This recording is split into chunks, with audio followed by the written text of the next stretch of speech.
Yes, if you look at the map, you'll see that I have, by the way, hi folks watching the stream live, you'll see that I've crossed out the battlements that have been destroyed.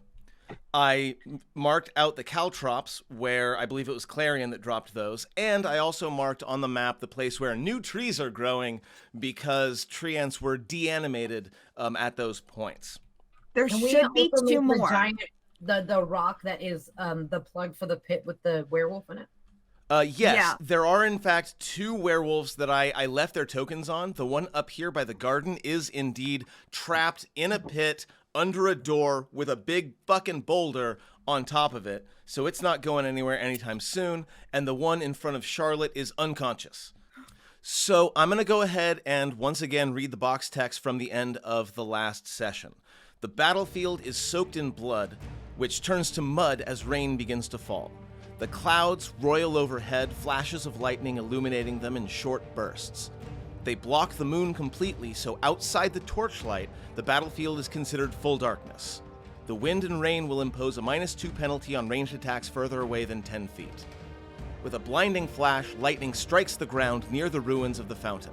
Deafening thunder follows a moment later, but within the thunder, you hear a roar. Breaking through the cloud cover, a massive blue dragon descends toward the battlefield.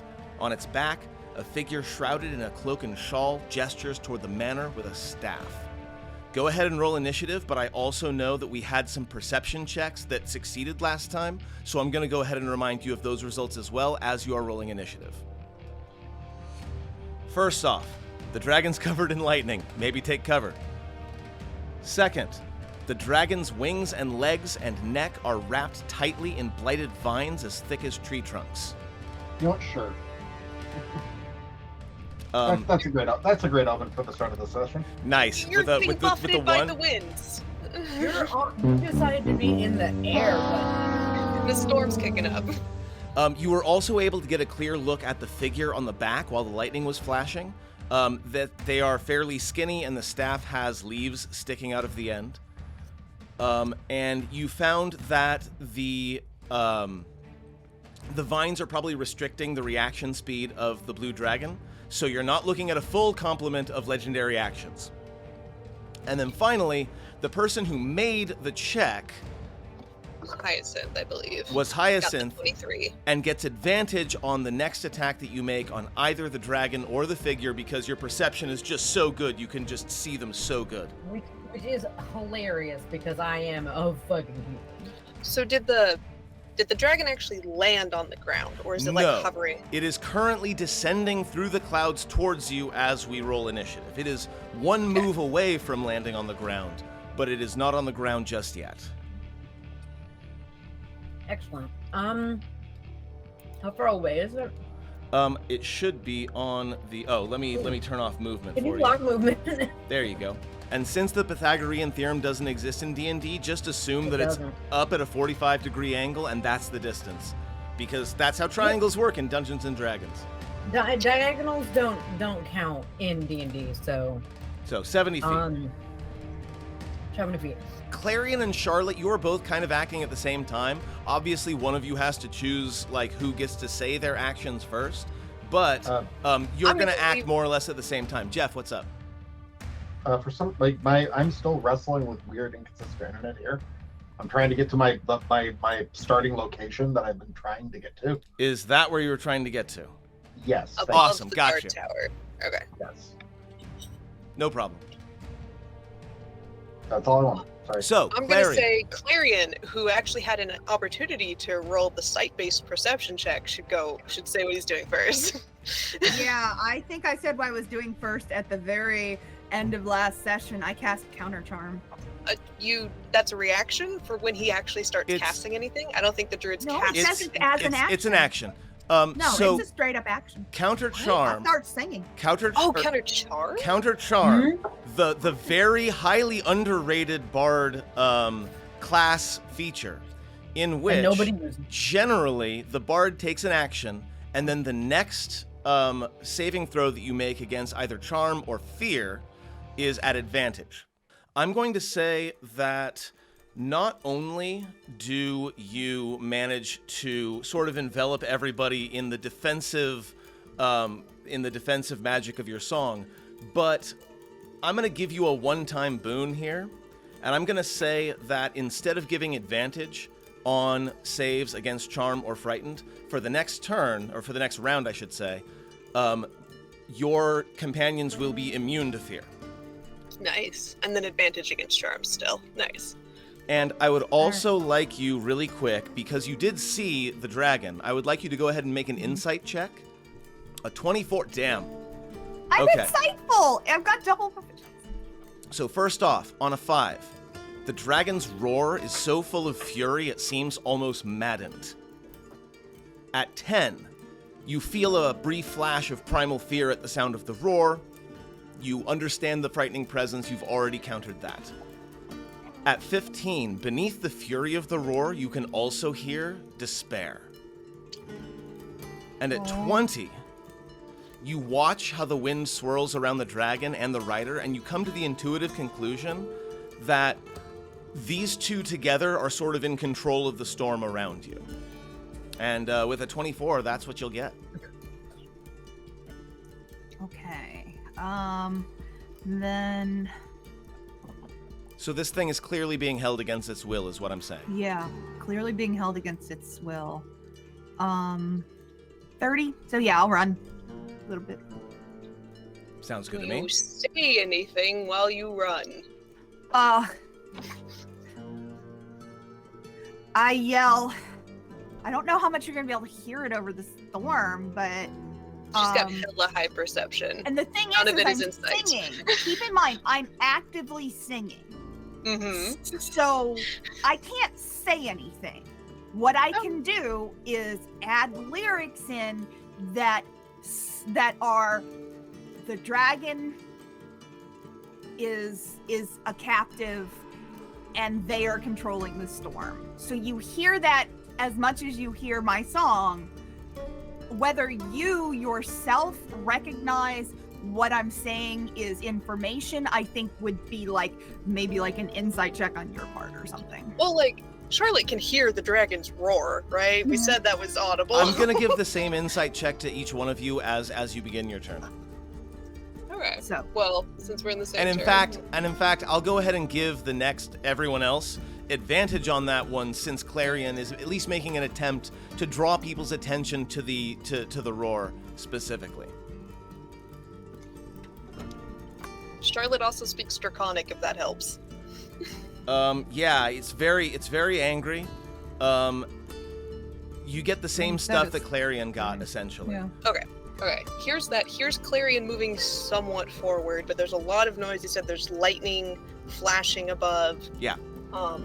Charlotte's going to... She does not have Swoops being the flying bat lookout for her. So she is going to... She knows what's behind her. She's walked this place before. She's going to do a retreat for now. And she is going to... again do the free cast of Armor of Shadows to get a few more points onto her ward. And that is her turn. So the dragon and the rider sort of dive down. And I'm going to set them about here for now. And the cloaked figure on the back raises the staff. And within the center of the storm, a new storm begins to gather, made of flames. So he's going to go ahead and cast. now I cast counterspell. So this is a level 7 spell. So let's take a quick look at counterspell. You're going to have to test against it. So you roll a d20, and the DC is 10 plus the level of the spell you're trying to counter if it's not 3rd level or below. You are making an ability check using your spellcasting ability. So roll a charisma check, please. Hell yeah, there we That go. was the number I was looking for. So I would like you to describe for me, please, because this druid is incanting, right? You can hear his voice booming out over the storm, sort of wrapped in the wind. I'd like you to tell me a little bit about what it looks like and what it sounds like as Clarion counters that spell.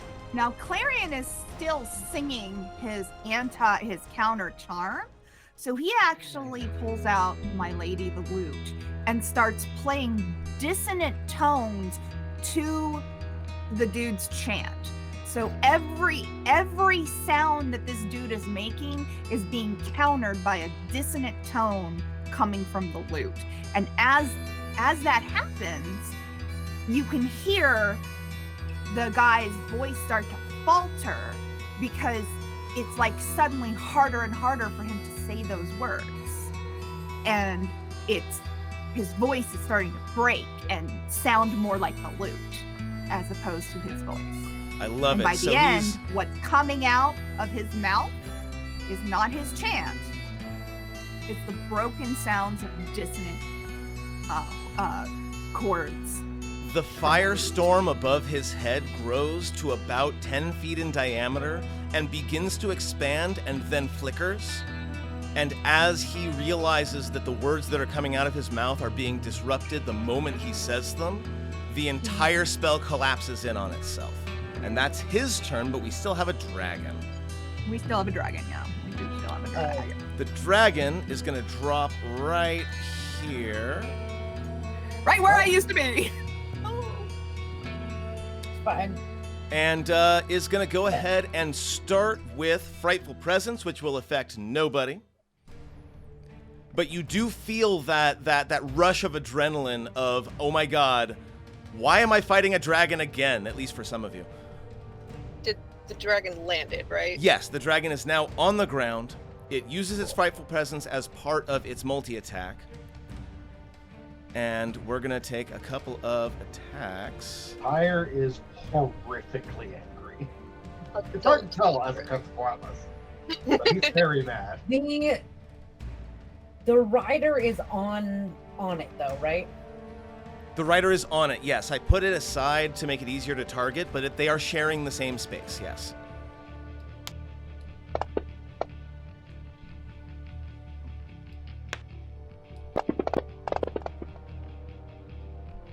And the archer that has been providing so much covering fire takes an absolutely vicious bite.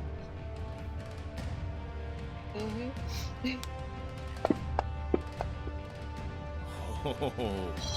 Oh no, Archer, are you going to die? Maybe. That was definitely a hit for 17 points of damage, but Not out yet. there is a chance. That was almost a 1, but it wasn't. I'm so sorry. Oh no, I'm sure. It's okay. It's okay. Hey, still up. So this archer like Somehow. survives the fear attack, but then there's this gigantic lightning covered horrible beast in front of her, and she can't move. For just a moment she can't move as the teeth and the claws rake across her, leaving her staggered, bloodied, but not dead yet. Okay. Hyacinth, it is your turn. Okay, so I'm gonna do some stupid bullshit. I love stupid bullshit. It's my favorite kind of bullshit. Okay, so I would like to, if I could, bonus action hide. Yeah. Okay, and then I'm going to fuck it out. I know that this is a little bit off D&D. I'm going to run up the ramparts. I'm going to jump off of the ballista, and I want to come down fucking sword first on this druid. I love it. Let's do this. I am This is always the in favor of a jump onto an enemy aircraft, even if that aircraft is a dragon. Give me an athletics or acrobatics check, please. Both are bad, y'all. I have not trained in them in a very long time. Your boy's pregnant. But when you roll a natural 19, it doesn't matter. Okay, Boy's so very pregnant. go ahead and take the attacks or the attack or attacks you want to take first, and then we'll describe how this goes, because the first part of it works out fantastically well. Can I get advantage on? You Is have what I was advantage. trying. Oh, that reminds me. Perception. Oh, I do have advantage on the attack. We're good here. Yes, Yeah. but, however, you're all taking disadvantage on attacks against specifically the spellcaster. It is a 9th level spell called Foresight. You're welcome. Okay. So but yes, you're going to get a you straight have roll, advantage. Hyacinth. Yeah. Yeah. No, I'm trying to get sneak attack. Oh, yes, the sneak attack is fine. You still have that. Okay. If you can hit, yes, you get a straight roll. Your boy has so many dice of sneak attack. Come on. That is a hit. Fuck up. That, and then also that. Ooh. Yep, I got it. That's some high numbers. So, from a in-character perspective, you do notice that this spellcaster does seem to be like anticipating your moves. I'm thinking ATM because I am a Mistborn nerd. The sort of thing where they know what you're about to do before you do it. But of course, you're Hyacinth, so you're able to compensate a little bit and manage to at least land one of those darts. Bolts. Yeah. No, this was a stay. Oh no, that was I am on the dragon now. Go ahead and move yourself, please. And with that acrobatics check, I'm not gonna do a separate one. I'm actually gonna have you just kind of be out here on the corner, just to make sure that everyone is targetable. But yes, both of you are now like on the dragon together. I love it. The blue dragon is gonna take a legendary action. It is going to beat its wings, and anyone within, I'm gonna say aside from Hyacinth, Who's on top. Yeah, that's not rules as written, but I'm going to do it anyway. Each creature within 10 feet of the dragon makes a DC 20 dexterity save, please, or you're going to take some damage and be knocked prone. So that's just other Archer than 2. Hyacinth, so that's just Archer 2 again, of course. Having a bad day. Oh, having a bad day. Archer 2 is having a bad day again. Is Pyre? But minimum damage still down. We'll do normally I don't do death saves for NPCs, but I feel like y'all are the sentimental lot, so we're gonna go ahead and do that. One of ours. She's one of ours. Everyone else do okay? I don't think anyone else was in range except for Pyre's That's dinosaur right, form? because the dinosaur's up in the air, right? So we don't have to worry about that. Excellent. I was making this say because we've established the Pythagorean theorem, etc. Yes. So the dragon will turn and fly up to half its flying speed, which is 80 feet, so 40 feet. So I'm just going to kind of estimate. There you go. Is it up in the air again? Yes. Or did So it it's going to move go across up the into ground? the air, not quite as high as Jeff's character, but now we'll say like 20, 30 feet in the air. Again, not high enough to where it's going to affect anything when it comes to range. I am no longer on the dragon. No, you are still on the dragon. Okay, I gotta make sure. Yeah, no, you are able to with the acrobatics check that you gave me, you're able to sort of cling to this as it goes. We got an archer who is really mad, but gonna go ahead and take an attack with disadvantage on the druid as well. They don't get any like nice, awesome, cool advantage stuff. Not good enough. Second attack.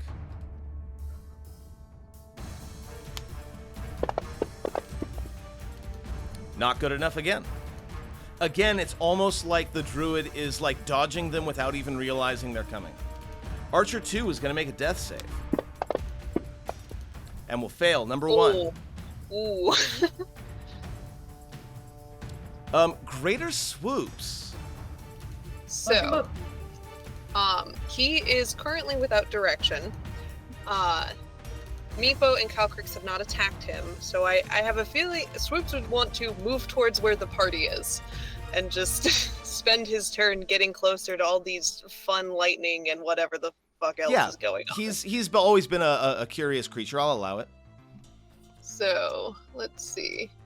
30... Yeah. So actually, he's gonna go here.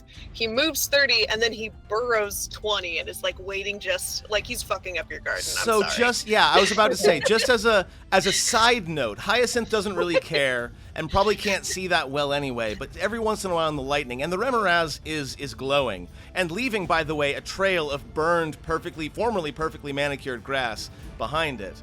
Then burrows directly into the ground and begins to just overset everything.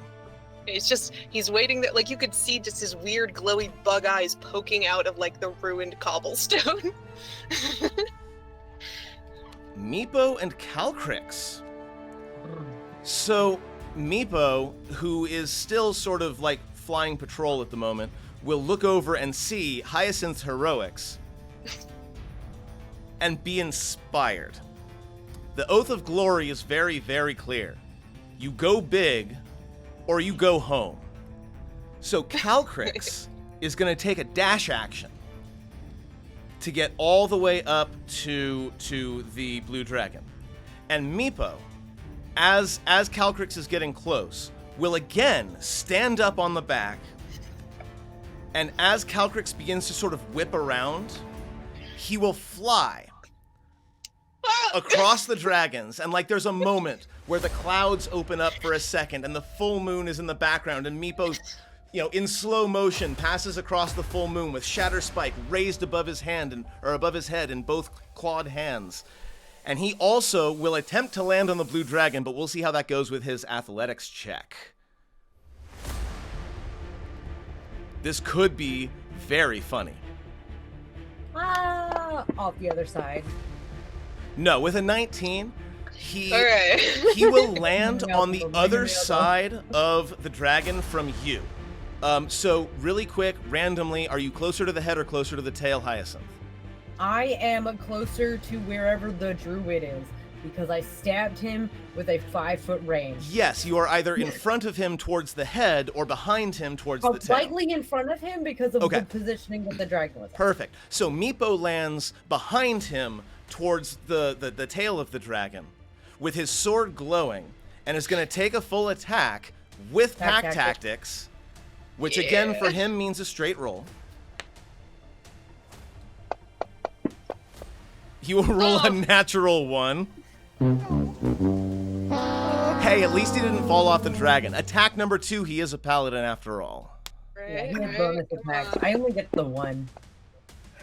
He All will right, there hit you with the go. second one, and he does He had to still get his have balance. he does still have level 2 spell slots left, so he will spend a level 2 spell slot to smite. So we'll start with regular damage. Regular damage. Okay. I just added sneak attack to mine because I needed that there. Another 12. Nice. So now, on top of a flying dragon, Meepo and Hyacinth have their quarry between them. We'll see how this goes. Calcrix took her turn. Go ahead. I was just wondering if it was. I don't think I have the actions to do it. To hook a foot underneath one of the like the vines as a way to ensure that I stay on the fucking dragon. I will say that at the beginning of your turn, we'll probably have you make a dex save, and that'll keep you on the dragon, and then we can describe it that way 100%. But for now, Some of us are afraid of height in real life, tell me- and this is actually getting there. tell me, is there a reason why the ballista would shoot at this point, since you're also on the dragon? Like, mechanically speaking, it's not going to target you, but you tell me. Oh, because I told them to do it. Okay. And that's not the most crazy thing that Hyacinth has ever ordered them to do. They've seen him pull off weirder shit. I will go ahead and allow it. We'll go ahead and take an attack against the dragon. Yeah. It will miss. That's fine. Higher. It is also dealing with disadvantage anyways, so it doesn't matter. Oh, yeah. Pyre is going to dive. Mm-hmm. His intent is to gut under the dragon. Okay. He's aiming at the ground. And as he gets close to the ground, he will pirouette, bonus action, end my wild shape. Oh, no. Okay, so I'll remove that and put you back on. Pointing straight up, I'll aim at the druid and cast Dispel Magic. I love it. Okay, let's talk Dispel Magic. I'm gonna pull that spell up because it's been a while. Choose one creature, object, or magical effect within range. Any spell on 3rd level or lower on the target ends. Okay, so go ahead and make your ability. It's just like counterspell, right? Okay, so go ahead and make your ability check. DC 10 plus spells level spellcaster. You are aiming for a 19. I'm aiming for a 19 to end the level 19 effect. Yes, the only magical effect on him right now is foresight. Okay. So you're aiming for a 19 with your spell check. You can do this. I have a question for you, the DM. Would it be easier to dispel the magic that's affecting the blue dragon? I'm gonna say no. I see what you're going for, but this isn't just a magical effect on the dragon. This is a biological connection that's happening. Like those vines are alive and controlling its muscles directly. So a dispel magic will not help there. Okay. Oh, I hate that. I wasn't prepared for the body horror. Well, dispel magic on the druid. A 14 will not be enough. So close to an 18. A 14 will unfortunately not be enough. So you will attempt to dispel the powerful magic surrounding this druid, but it will not succeed. That was your bonus action to shift. That was your action to dispel magic. That was your move. You all set? My move to get over there. Awesome. Yep. Do I still have my layer action? Yes, I had to adjust the initiative. So go ahead and take the layer action now. Okay. And then we'll do it on initiative 20 going forward. My notes are missing, but that's fine. I put them somewhere. I think I have them here. The pit trap and summon Greater Wife. I'm summoning Greater Wife. The wife is going to pop in and like across the top of the dragon and then pop out. We're gonna hit the Archdruid. Come on. With disadvantage. Oh yeah, I know.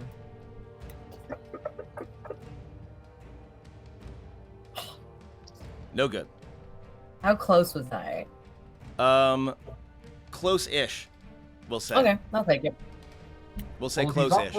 If he's operating off of Barkskin AC, it does not happen because that effect ended. That would have been dispelled, yeah. No, he's just dodging. He's got 1 level of monk. With that, we are back to the top of the stack. It is Clarion's turn. All right, so Clarion is changing his mind slightly as to what he originally planned to do, due to the fact of the amount of extraneous people on the back of this dragon. So I guess I'm going to do Phantasmal Killer. Oh man, I hope this works. On the Druid. Okay, so I'm pulling up Phantasmal Killer again.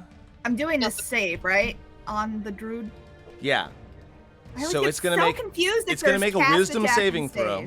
If it fails, then we got all sorts of problems for it. I don't know whether this is gonna. But it will succeed the save. Unrelated. I'm pretty sure that when Lore came through, she would have said some sort of like yeah and stuff. And when Hyacinth jumped on the back, would have given indication to Charlotte. All right. When the dragon big wind moved, I heard Hyacinth going, "Have at thee!"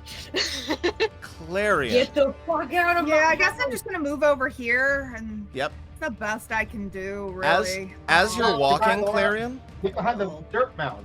As you're walking, Clarion.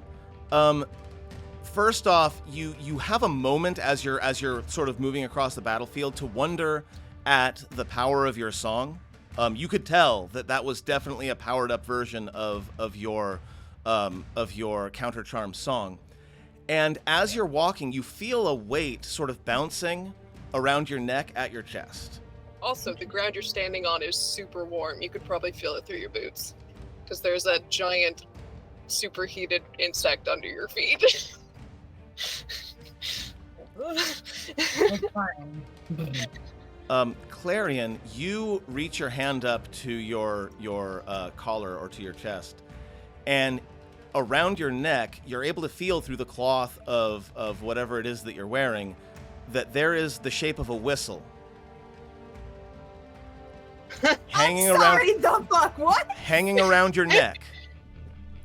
That certainly wasn't there before, and when you touch it, you feel a sense of comfort, like everything's gonna be okay. Charlotte, it's your turn. Charlotte's gonna shout out, "What the fuck is going on? What are we fighting?" She doesn't have swoops. Oh, no. Does anybody shout an answer? I will respond.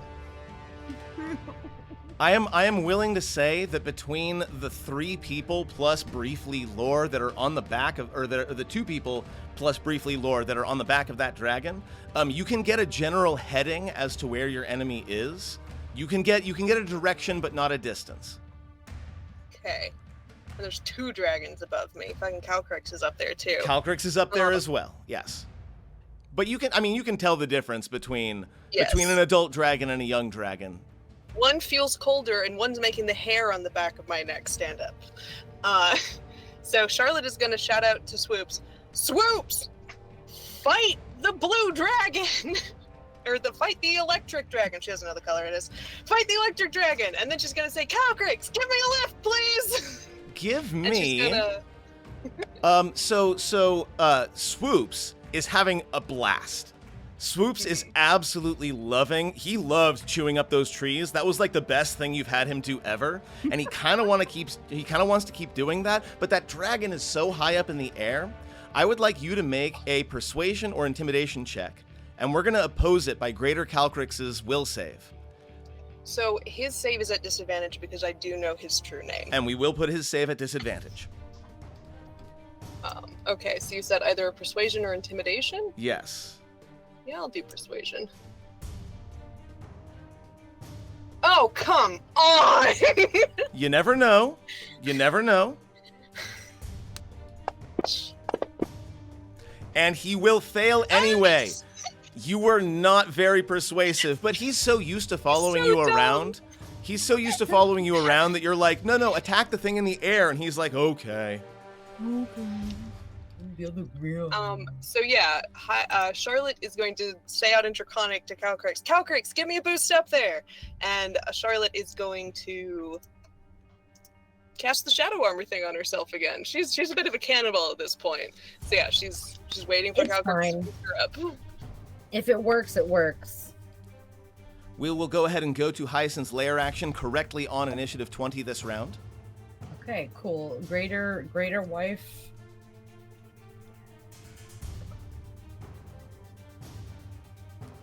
No good.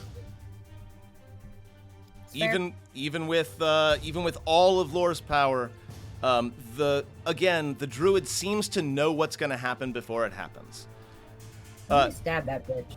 He is going to go ahead and sort of roll off of the blue dragon. I'm going to have each Meepo and Hyacinth take an attack of opportunity as he rolls off the dragon. And he is going to begin to change shape, assuming he survives these 2 attacks. No That good. motherfucker. But Meepo still has pack tactics, so he'll roll straight. Come on, Meepo. Come on, Meepo. That motherfucker is so lucky. No. Oh, he will. No, that is good enough. Meepo with the +9, even an 8 is enough to hit. Smart. He has one more level 2 spot. My dropped crit, y'all. He has F's in chat. I'm physically angry. He has one more level 2 spell slot left, so yes, he will go ahead and drop that into a 3d8 smite. We'll start with some regular damage. Minimum, no, Meepo, why? Come on. Get it on the smite. That's more like it. Yeah. And 22 more damage. Fucking Good. up. And the druid will fall off, and as he falls, he grows. And as he grows, this horrible, like, coarse fur begins to sprout out all over its body through the robes. Okay. So where he once was a mammoth stands, that was his bonus action. Okay. He took his move. Unfortunately, there's no one in easy melee range of him now that he's on the ground, so he will forgo his action. Actually, no. He'll go ahead and... He can charge over to Charlotte. Charlotte's on the ground. Do mammoths get, like, a charge attack? No, I'm gonna say it doesn't have the movement, so it's gonna dash and it will get up to you. But it does not have the actions to actually make an attack this turn. Okay, so here's my question, real quick. So why did he land on the explosive runes though? Legendary action from Hyacinth. Yeah.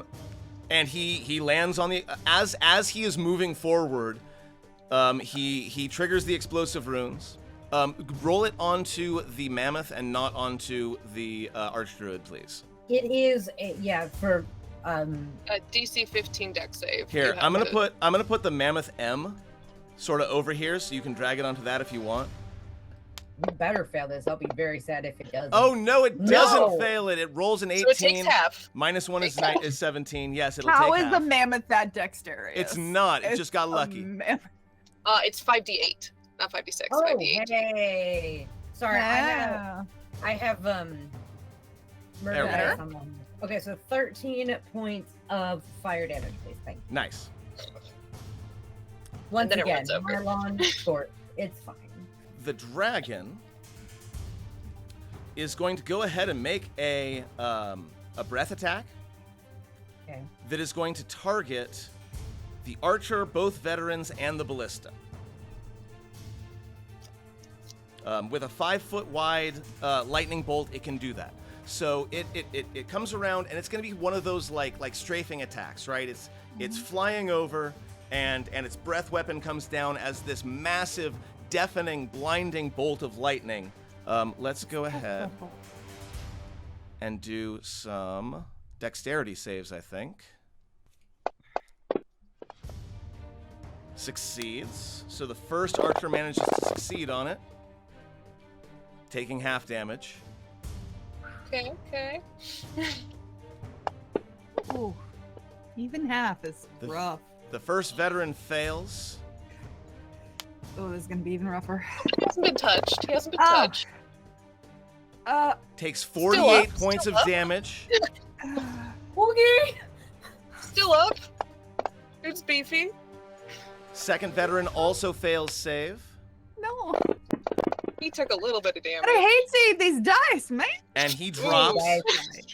Yeah. And I'm gonna say that though it's raining, the lightning will strike kind of the will strike the ballista, and I'm gonna go ahead and just roll the damage for that directly, because a ballista, turns out, can't really dodge.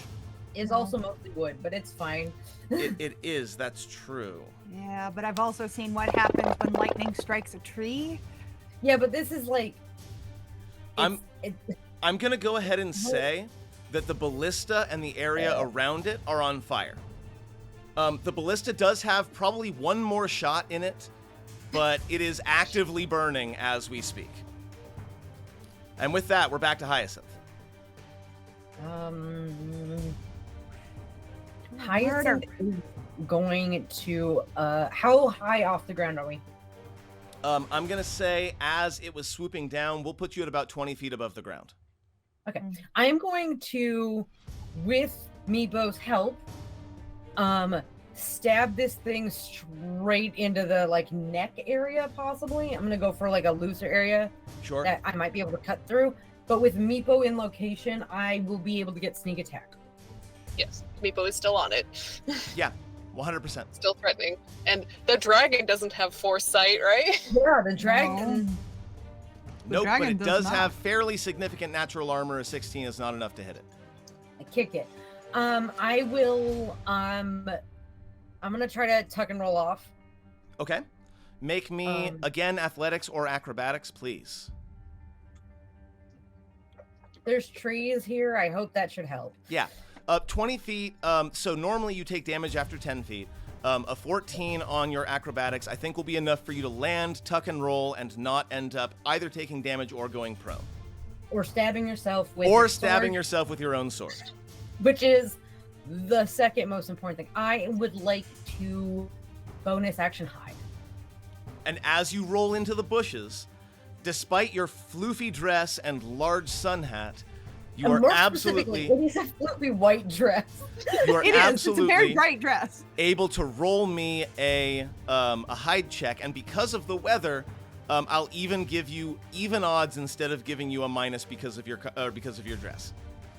Oh, do I get advantage then? I'll give you a +2. I'm not going to give you advantage, but perception checks visually are at disadvantage in dim light, which is what you're in. So with a 23, you're probably fine. Don't exist anymore. I vanish. Come on, Archer 1. Come on.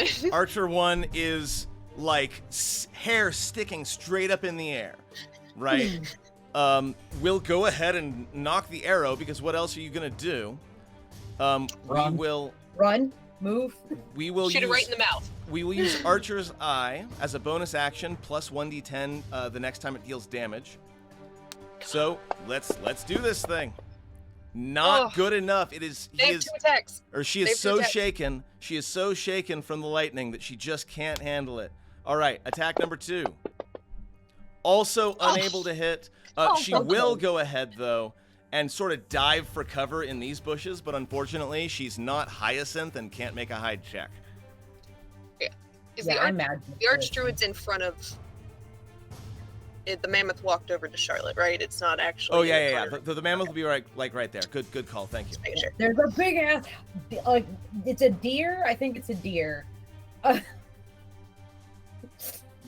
I have no nature checks, guys. It goes. Yeah, that's a deer. So that's definitely a deer. I've never seen a mammoth before. Veteran 1 is going to attempt to start sort of keeping the fire under control. He's going to sort of try to stop it from spreading, and that's going to be his turn. Archer 2 is going to make their second death save. That is an 8, which is not enough. That is 2 death saves down. It is Greater Swoop's turn, and yeah, there is definitely a target in sight. Yeah, I mean, DM, do you think you'd go after this giant charging mammoth or the dragon that's still out of reach? The dragon is out of reach, and I think that you and Swoops are in accord enough to when you say go fuck up the enemy, I think that he's able to figure it out. So yeah, we'll say that he surfaces probably right next to the mammoth, like breaking through the earth with a roar. I bet he's super happy because the thing is not in the fucking air anymore. Yeah. And again, make all attacks and damage against the mammoth, not against the druid, please. Oh. Might be. I mean, that misses either way. Disadvantage, though? And you are still at disadvantage, yes. Okay. But it doesn't matter because it misses anyway.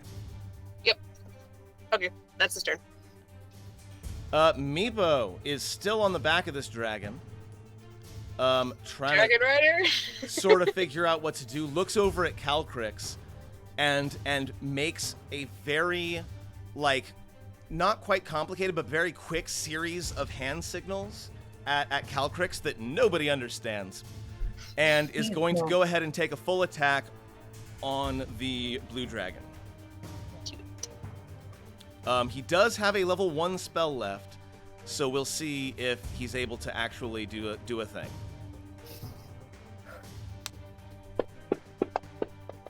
Oh, the first one just barely ticks over to that 17. He manages to hit. He'll go ahead and do his damage. Again with the minimum damage. What are you doing, Meepo? With 2d8. You're not rolling it far enough. Plus 2d8 radiant damage. So that's 9. Dragon has not taken very much damage at all. Attack number 2. Will miss. Calcrix. Yes.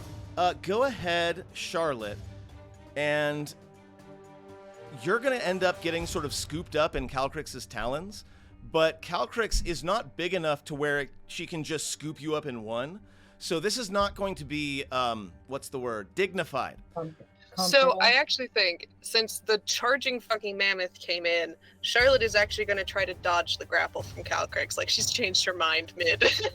So opposed athletics checks, I guess. Okay, done and done. Let's do it. Opposed athletics checks. Not sure. Charlotte be over here like, actually, my I got a came 22. To me, I'm good. A 17, not bad, but you're in the air now. Yeah. And as as she is coming down to scoop you up, she's going to go ahead and take a full attack on the mammoth. Oh, gotta remember the disadvantage, though. I'm going to roll that again. Doesn't matter. Hits anyway. Nice, nice. By the way, Foresight is not a concentration spell, which is why I have not been rolling that. Yeah, I checked it. I'm mad about it. Just nice. I'm going to remember the disadvantage this time, and we're going to do a couple of claw attacks.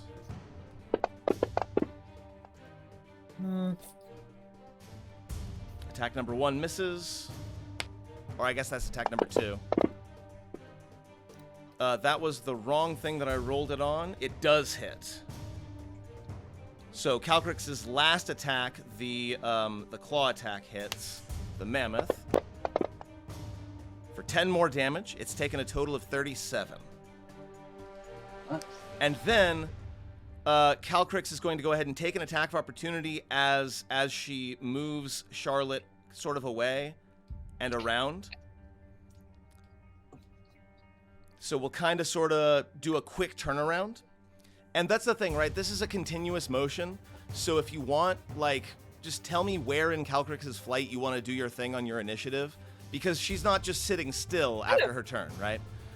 No, Charlotte wasn't holding an action. She said, get me up there. And I don't know where Calcrix is going, because the blue dragon's in the opposite direction, but all right. She's turning. You can't just make... She's not an air elemental. She can't just make instantaneous changes of direction. Yeah, dragons take a bit to turn. Look, it can take 4 turns. Charlotte is used to seeing through the eyes of a fucking bat that can turn on a dime. No shit whatsoever.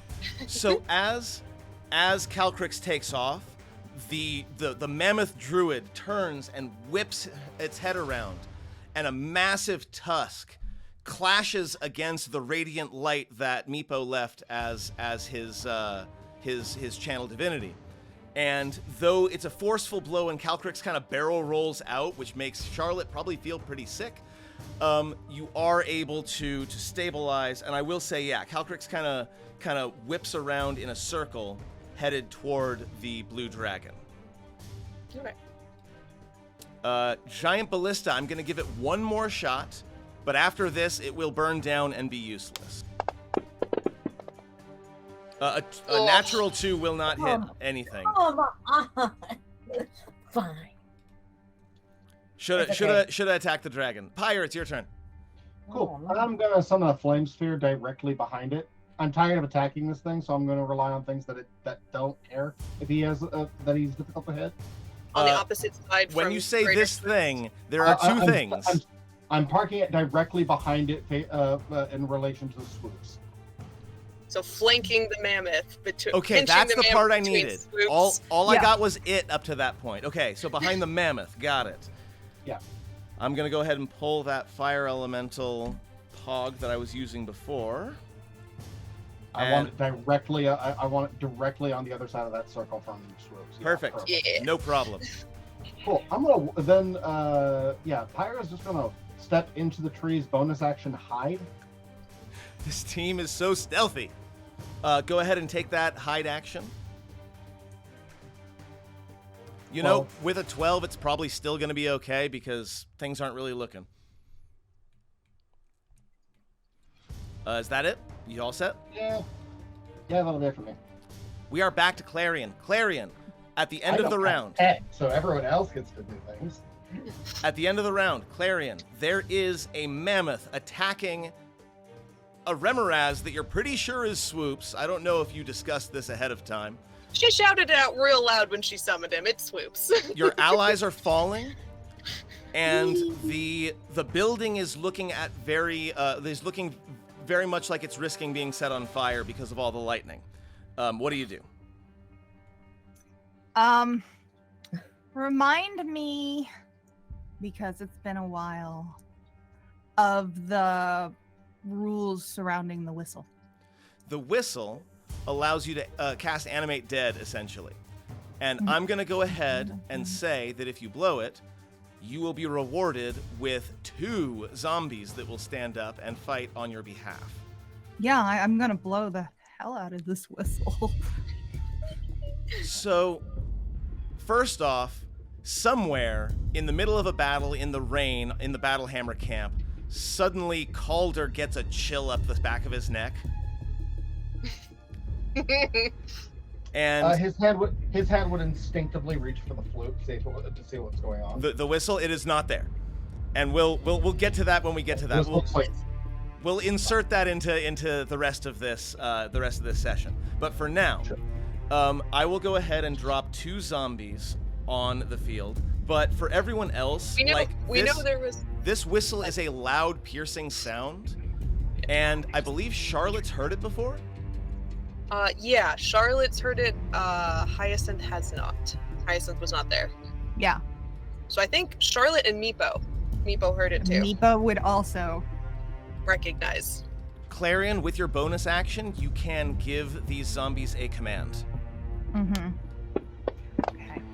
And they will continue to do that command until you either say another one or until the command is done. Kill the mammoth. Kill the mammoth. Kill the mammoth. So yeah, that was your action. And you gave your bonus action. Do you want to move before you end your turn? I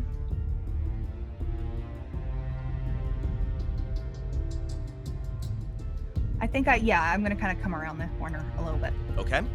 Oh. Charlotte. Charlotte's gonna whip out the wand and say, Calcrix, point me towards the mammoth. And once Calcrix turns in a certain direction, it's gonna fire off Entangle at the mammoth. Nice. That's a strength save, right? Yeah. It's a strength save to not be restrained. A giant cube. Can I roll it on it, or becomes difficult terrain? If you can roll it on me, you can. Yes. Oh wait, hold on. Never mind, she's not doing it. That's concentration. She is not doing that. She is keeping greater swoops up. Fair enough. Never mind. So instead, she is going to say, "Get me on the back of the blue dragon," and she's going to hold. She's going to hold the spell of Arms of Hadar.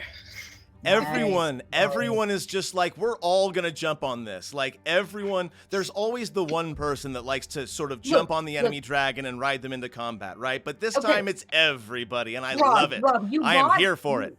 You came in, you brought a bike, and you didn't expect people to want to take a ride? What the fuck is wrong with you? Hyacinth gets a lair action, and though I am going to pit trap the mammoth. So the mammoth will take a step forward, and a massive, 10 by 10 pit will open underneath it. Which should be the size of the mammoth, so the mammoth cube falls in. Mammoth is, I believe, 15 by 15 because it's huge size. But I will say that it will be prone if it fails its dex save. It is a DC 15 dex save. It will absolutely fail. So we're going to go ahead and say that one of its legs, 2 of its legs even, will fall into the pit trap. And it looks ridiculous because its hindquarters are sort of up and flailing out of the pit trap, while its 2 front legs are trying to find purchase on the bottom of the pit trap. And I'm going to go ahead and put the prone effect on this. It would also face plant, wouldn't it? Right on the... Yes, but... which legs got stuck? The front legs, so it would face plant. Yeah, we'll say it's in a very awkward position, but it didn't take any damage from a 10-foot pit. But it is prone, right? It is definitely prone. Prone on the mammoth. Yeah. Oh, you're right. And suddenly melee attacks on it feel like normal. Right, because with foresight plus prone, that means all of you will be doing straight roll instead. Yeah, so don't put prone on it. So I'm not going to put we'll anything on it, rolls. And you all can just roll straight up. That's great. Yeah.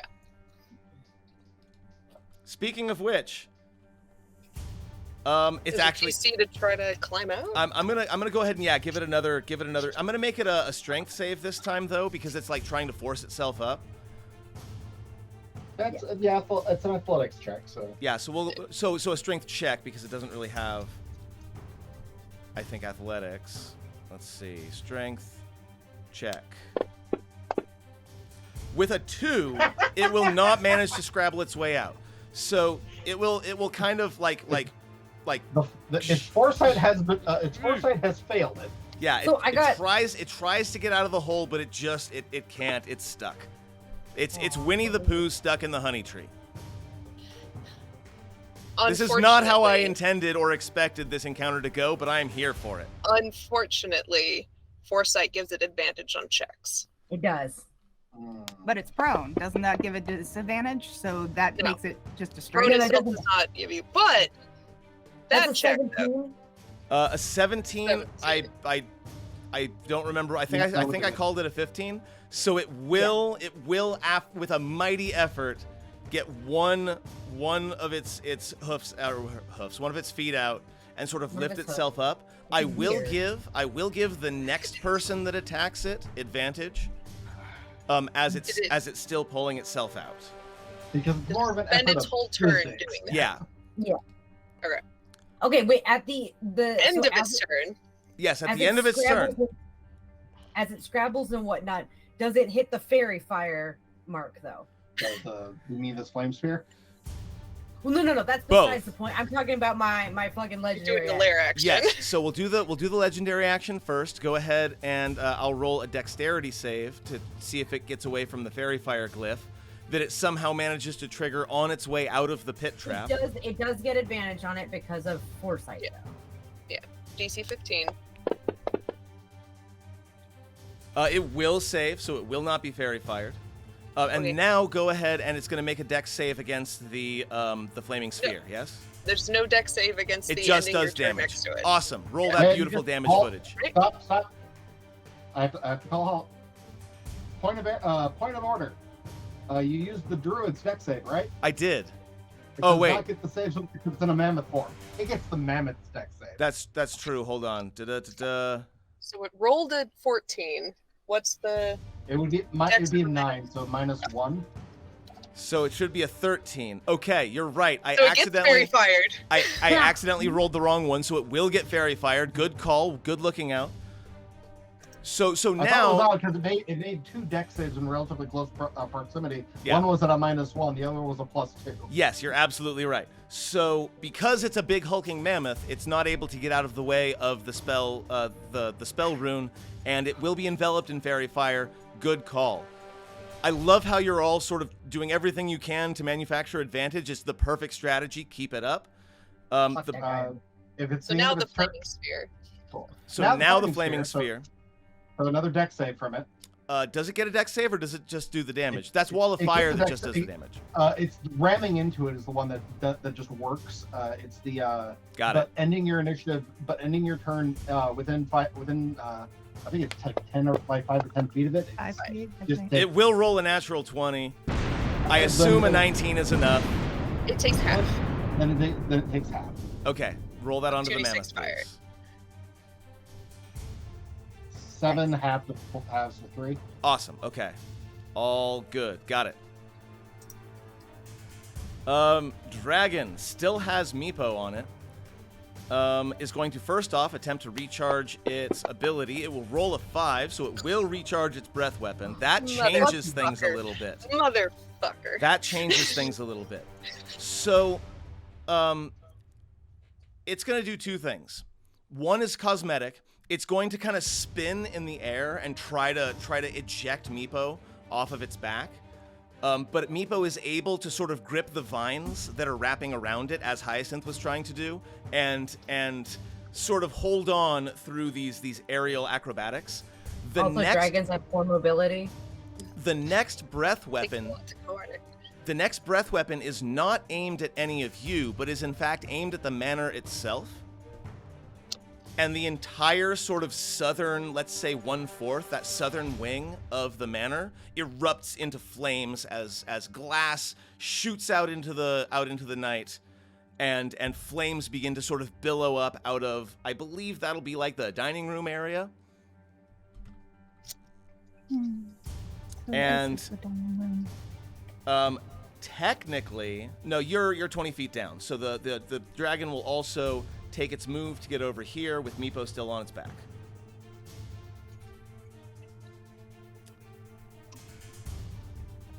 Hyacinth. Okay, I want to like, I'm gonna run up to the fucking druid. I'll like tag Pyre on the way. Like wrestling tag? What do you mean? I'm not trying. Well, no, just like as a like on your left type shit. Pyre's okay. Because I respect the hustle. I'm going where I am. I'm not trying to hide from my boss. Totally. Well, yeah, but I mean, I also respect the hiding like stuff. But there's suddenly a white dress runs past. It's like behind, that type of a thing. Straight roll on the mammoth. Yeah, because I unfortunately found a way to double disadvantage that motherfucker, and that doesn't do shit. It doesn't, sadly.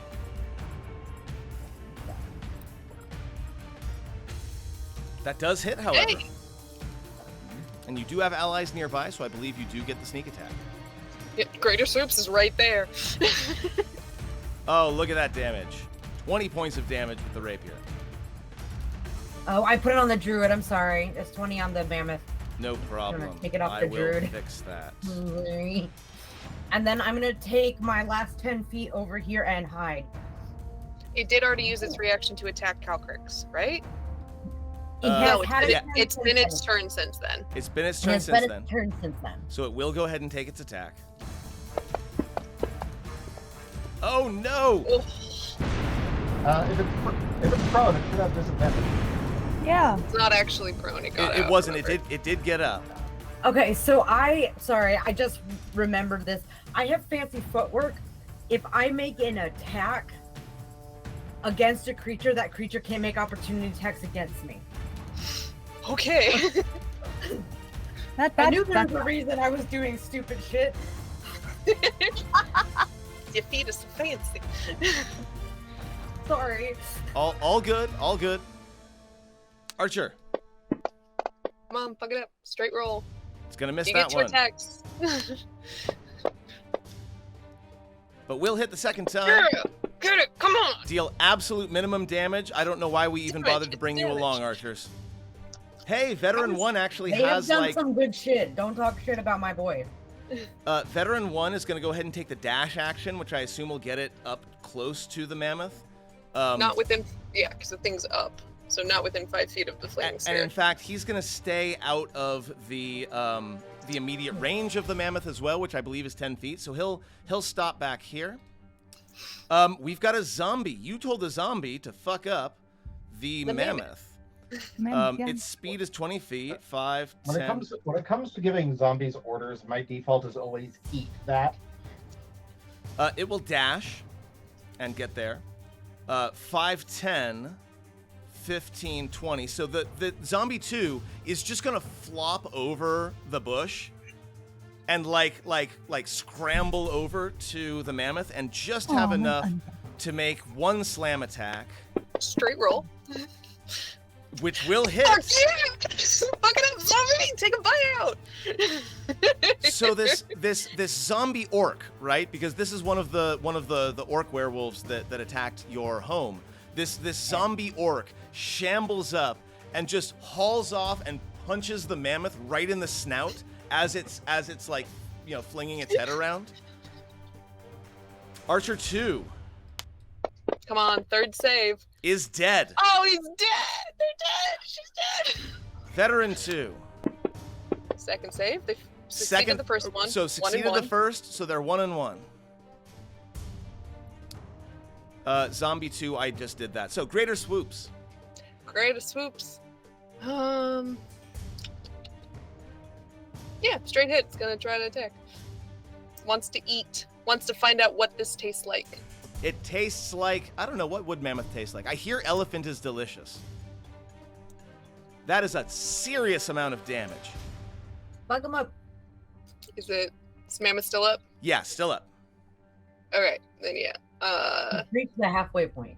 Greater Swoops is gonna just shift a little bit to get like a better angle on this thing. Meepo is still wrestling with a blue dragon. Yeah. I'm going to say he is going to start speaking to the dragon and is going to be attempting to appeal to the dragon and its pride and its absolute hatred of the bondage that it's in an attempt to get the dragon to fight back. So I'm going to go ahead and make a persuasion check.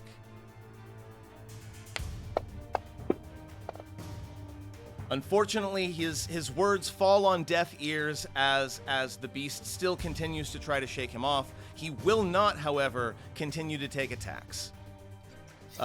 Calcrix, Come on, baby, get me there. Come on! on the other hand, is absolutely going to get you there. I'm just going to double check to make absolutely sure. She's got a fly speed of what, 80? 90 at the moment because Meepo is... Oh, no, you're right, 80 because Meepo is not right next to her. But 160, she can get to the other side of that fucking blue dragon. Yes. So why don't you tell me what this looks like as Calcrix charges directly up next to this blue dragon. So yeah, as Calcrix flies super fast, gets over it, Charlotte's like arms and legs splayed to make the landing and is gonna trust that Calcrix is gonna let go at the right moment to just slam Charlotte onto the back of this thing. I'm going to give you an athletics or acrobatics check, and I'm going to give you advantage because you've got an assist from Calcrix. Let's do an acrobatics then. On now. A 12. Okay. Is that going to be enough or no? I am going because to... I do still have a bardic inspiration. I'm going to say with a 12, you will fall prone on the back of the dragon. That's fine. And you will manage to hold on. But yeah, you'll fall prone on the back of the dragon, and you're gonna have to cling for your dear life, and you're gonna have to make another athletics or acrobatics check to come up from prone. I think that's okay. Now, if you wanted to spend that bardic inspiration, you can, and defer the difficulties. It's up to you. Nah, we'll stay there for right now. So going to release the spell I was holding, Arms of Hadar. Sorry, Meepo, I don't know if you're in the range of this. 10-foot radius around myself. I'm going to say yes. No matter where unless you are on diametric opposite sides of the dragon, he'll get caught in it as well, yes. All right, well, I had to help. Okay, so. And he's got a bonus to his saving throw. He'll be fine. Yeah. So that one on him. Never mind, he won't be fine. He's going to roll a 4. So he's going to fail and the dragon's going to succeed exactly as planned. All right, still going to take damage. And also, sorry, my upcast. Yeah, I cast it to 2nd level, so it's 1 more d6. Okay. For the... Another 1. Ugh. So 5 total, so it takes the same damage because it was halved. And then the damage to Meepo. Plus, I forgot to grab it, an additional d6. Meepo does succeed his concentration, however, so his his armor class on Calcrix still remains. Okay. The Shield of Faith that he cast last session. Yep, that is Charlotte's held action. Pyre.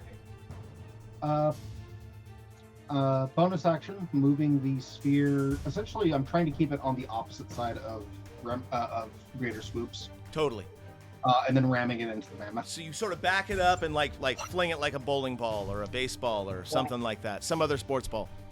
Exactly. And it does get a save. Okay. And it's a dex save, right? Correct. I think I can force it. Awesome. Absolutely fails. It's a gigantic hunk of muscle and fat and hair. It's pretty easy to hit it with the giant fireball. And another 5 points of damage. Which, would be enough, but I have decided it has not burned enough.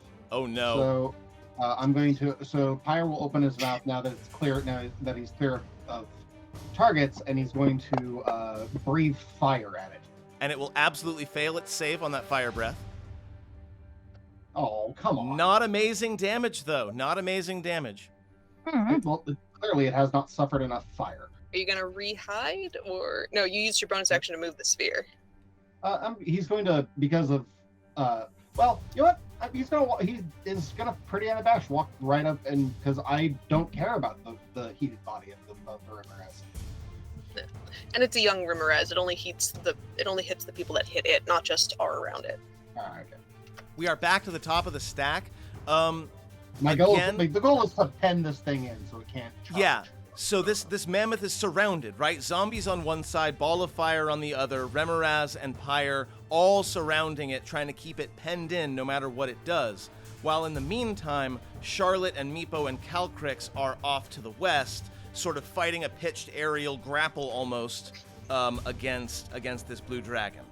We are back to the top of the stack. Clarion, it's your turn. I smush myself through the bushes just a little bit. Yep. And I am actually going to cast Toll the Dead. Okay. It is definitely wounded. On the mammoth. It will fail its save. Yeah. All right, so then 2d12 damage. 2d12 damage. 2d12 damage. Nice. Because level scaling. So then. So when you pick up the damage, it should Yep. be a 1d12. I yeah. have remembered how to do that now. Nice. Very good. Oh, look at that. And Jesus. with that, so I would like you to go ahead, give me a bit of a description as to what this looks like, please, because I believe this is Clarion's first time casting this spell, and then I'll talk about how the mammoth reacts. Clarion steps through the bushes, kind of like they slides through the bushes. You can kind of hear underneath everything else a sound. And he opens his mouth, and out comes a horrid sound of a church bell. And this is the kind of bell that you hear, and it is just depressing. Like, it is boom. And it makes all of you kind of really fucking depressed for a moment. And everything kind of smells like the zombies are everywhere. Like grave dirt. Yeah, absolutely. Like grave dirt. Sort of reminding you all that you are right now standing on a field of death. And you see the mammoth necrose in front of you. And as its body begins to kind of wither away from this necrotic damage, he will go ahead and reassume his form. And again, the cowl sort of hides his face, but Clarion, go ahead and give me a perception check, please, just you. Okay.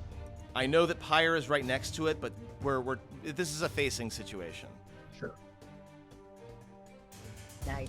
With a 25, you do catch a glimpse of the face for just a moment, and you get, like, as much as you can still get a chill down your spine, you get one.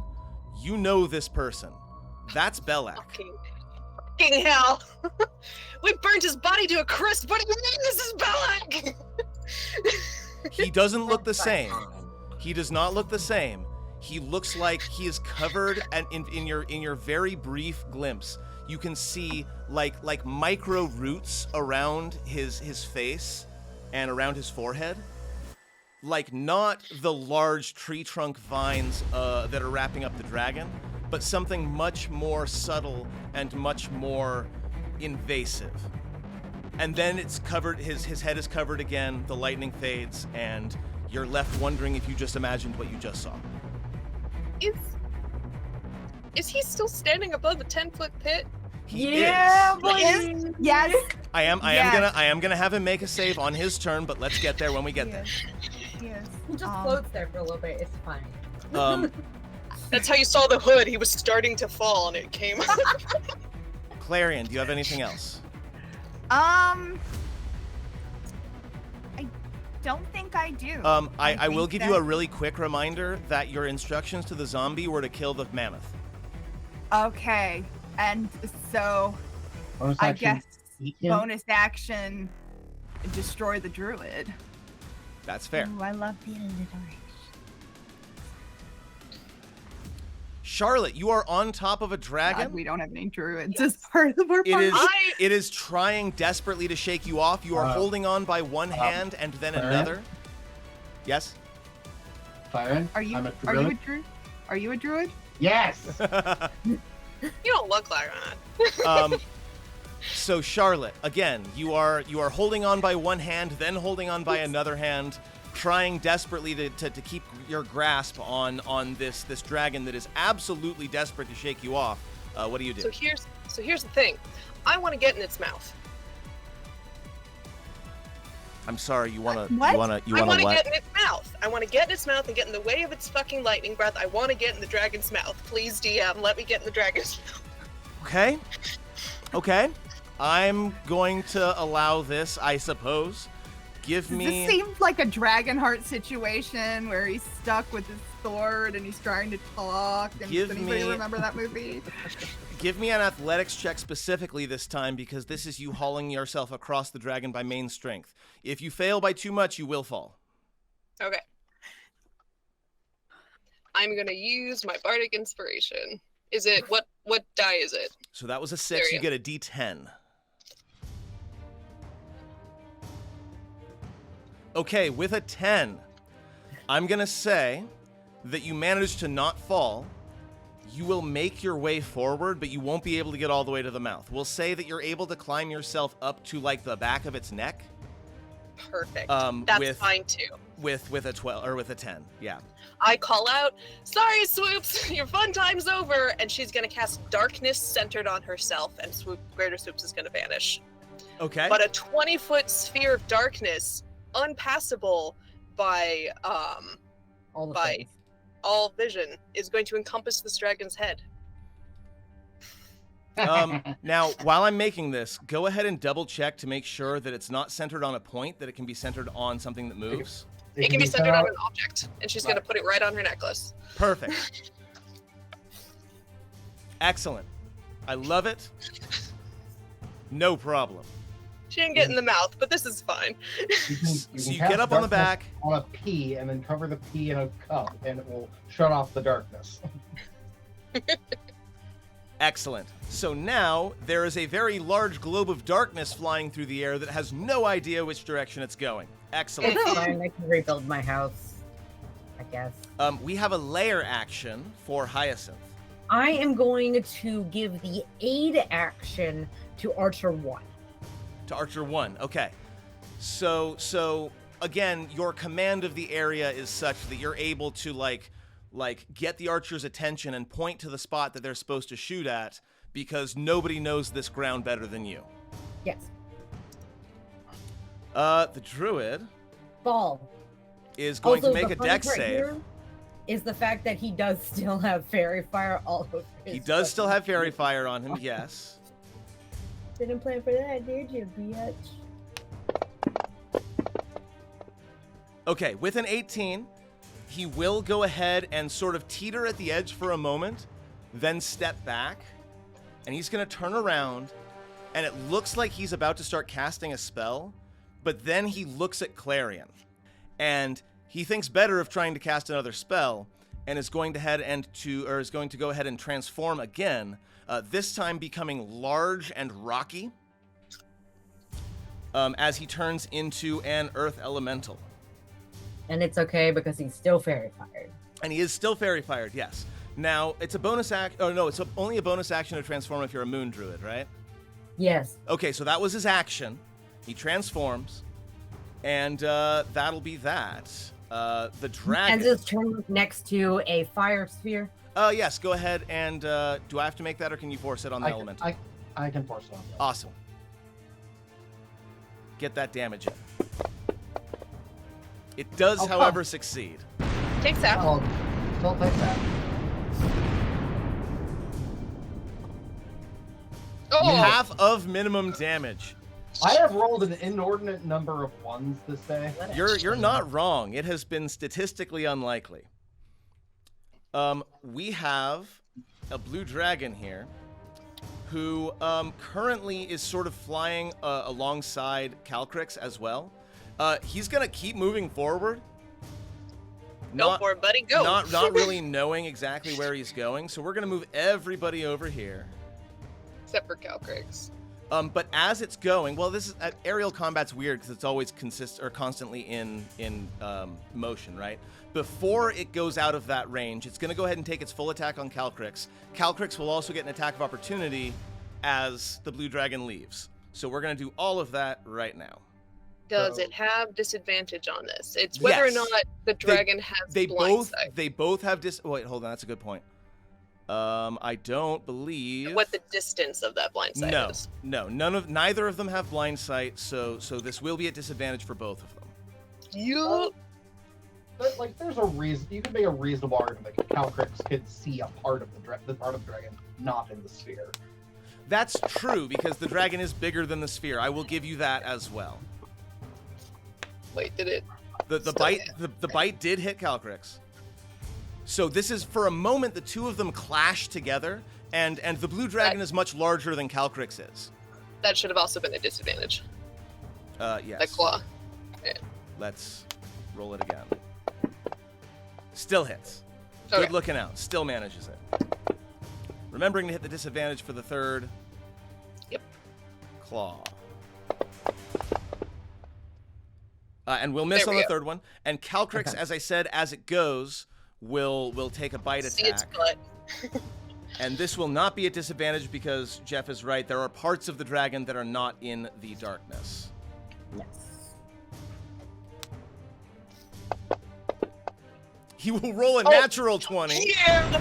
Fuck it up, Calcrix! Come on!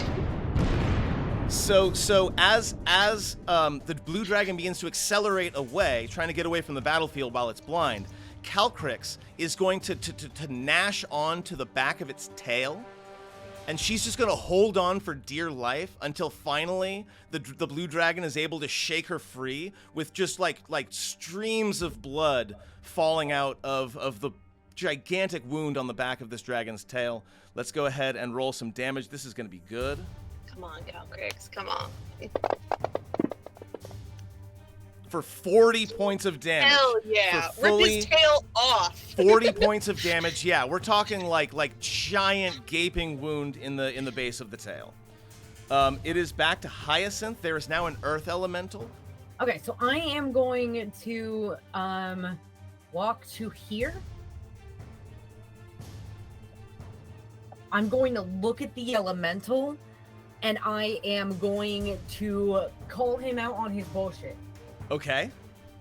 Okay, so he's going to be making a wisdom insight check contested by my persuasion check. For the elemental stat. Insight. Yeah. Well, it's wisdom, so I think that's the mental stat of the druid. I got a 17. Well, if I roll less than a 7... That is not less than a 7. You beat it. What's the effect? It has... it is considered hostile to me already. Yeah. It has disadvantage on attack rolls against targets that aren't me. It can't make opportunity attacks against targets that aren't me.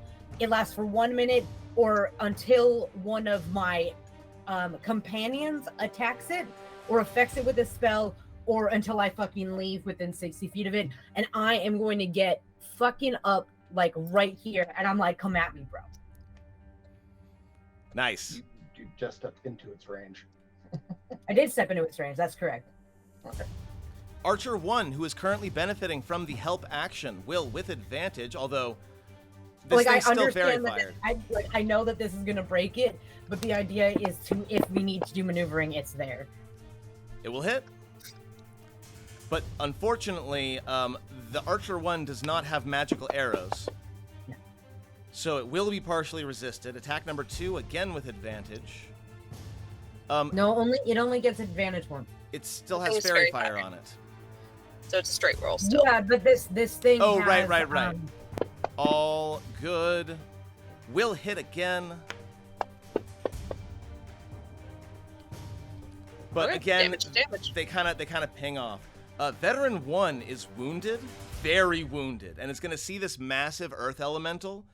And unfortunately, though his contract said to protect Hyacinth, that doesn't necessarily include when one of my arms is hanging off by a thread, basically. Oh, Hyacinth is probably giving this guy the glare of get the fuck out of here, dude. Yeah, he's getting the fuck out. In fact, he's going to go down next to the other veteran, and on his next turn, because it took a dash action to get there, he will attempt to stabilize. And we'll get to that later on. Zombie, you said attack the druid, but they were there when it transformed, so it'll go ahead and make that attack. Still kind of looks like a druid, if I'm being honest. Earth elementals, druids. It'll hit. These zombies seem to be doing some damage. Second, I keep moving them as though they're the same, and they're basically on the same initiative, so it's fine. But it'll miss. Veteran 2, death save. It's 1 and 1. Now he's 1 and 2. 1 and 2. Yep. All right. Meepo. Oh man. So what I'm gonna do now is I'm gonna have Meepo and Charlotte go off on their own scene. Okay? Because the blue dragon is going to continue to fly forward for a while because it doesn't know where it is. It doesn't know where the ground is. It's not going to try to land in the middle of a forest, so it's just going to keep flying forward. It made a random guess that forward didn't have anything in front of it and is just going to go that direction. It's, in fact, going to ascend, and we're going to go ahead and run that later on. So if it's cool with you, you can always jump back off if you want. You can land on that building, but this will take you out of combat. Charlotte's gonna. I think Charlotte would be like, however she can let Meepo know that like I'm taking this dragon out of combat with me. You can jump on the roof we're about to pass. I think that's the direction we're heading. I can't see, you can't see. Okay. Like if Meepo wants to jump off and then meet back up with Calcrix, more power to him. I will go ahead and make a athletics check for Meepo. And he actually gets advantage on this because of glory paladin nonsense. So he will get a 26. So yeah, he will jump off, sort of tuck and roll. He will land on the roof of this building here, roll off and hit the ground sort of on all fours, shake himself off and stand up and give a whistle that will cause Calcrix to immediately veer towards him. And hey, it's Calcrix's turn. Calcrix, is gonna go ahead, go down there, scoop up Meepo, and then take the dash action to get both of them back over towards where you all are at. Higher. Peace out, y'all. Meanwhile, Charlotte goes off into the moon set on the back of an adult blue dragon. There's no way this is ever going to go poorly. I feel like we'll handle this one live. Oh. I wanted to take the blue dragon out of combat, and I did. You did it. I breathe more fire on the elemental. And this time it sticks, right? You breathe fire. This time it's distracted by the other fire around it. It's distracted by the zombies. You're able to get a really good solid hit on it for 11 damage. Bonus action throwing the sphere against it as well. Yep. Because you can. Nothing stops that. Nice. It fails. No, it succeeded. It succeeded. Because that was a save on its part, so it'll take its half. And then Pyre will as he's breathing the fire, he'll get closer to the Earth Elemental's grill. We are back to the top of the stack. Just a quick note about what happened in the last round. Charlotte has gone away, along with half of the threat. And while the wounded are trying to help each other out and Calcrix and Meepo are charging back into combat, this Earth Elemental is surrounded by foes, and it looks like victory is at hand. Clarion, it's your turn. I'm gonna cast Tasha's Hideous Laughter. Okay. So it needs to make a wisdom saving throw. Needs to make a wisdom saving throw. It will fail. Nice. Awesome. Oh, wait a second. I should be giving it the bonus for the druid, not the elemental, right?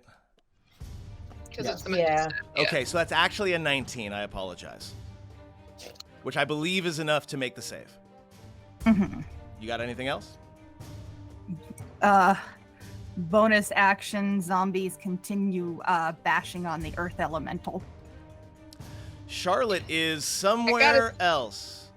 The hubris on this wizard, man. Give me a little description. Give me a little bit of a description. If someone could see through the darkness, right now, that is hurtling across the forest, what would they see? They would see that Charlotte is starting to wrap her hands and like 3-point, one hand, both legs like in amongst those weird vines. And with her, once she's secure there, she's going to start pulling a dagger and cutting at the vines that aren't holding her in. That's what she's going to try to start doing. Okay. We have a layer action for Hyacinth. Yeah, summon Girder Wife. Take an attack. Boy, she cannot buy a hit in this encounter. Hopefully Laura's just soaking up all the bad luck. In my defense, I am exclusively rolling the great weapon ones, so... Like, that's true. It's purely great weapon master all day, all the time. So if it hit, it would do a ton of damage. Yeah, so like it's like, could this have hit? Probably, but that's not the point. I need attacks of opportunity from Pyre, and I'll go ahead and do one from each zombie as the earth elemental begins to sink directly into the ground. All right. So go ahead and make an attack, if you please. Come on.